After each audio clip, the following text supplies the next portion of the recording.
कहाँ भएको त नि अनि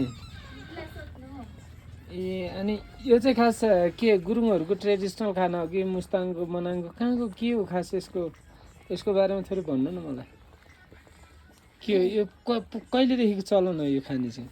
यो पहिल्यैदेखिको चलन हो हाम्रो अनि फेन्दुक फेन्दुक भन्छ होइन यसलाई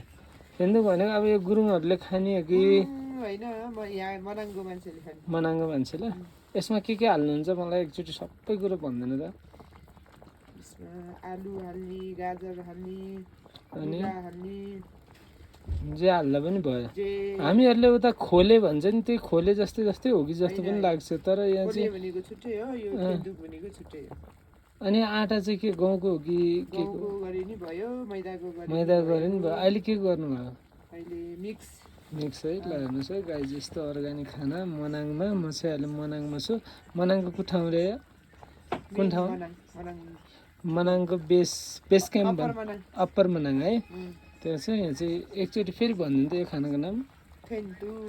फेन्दुक अरे है हाम्रो हाम्रो बनाउने मान्छेहरू ल होइन हाई गरिदेऊ न एकचोटि के हो हेलो ल ठिक छ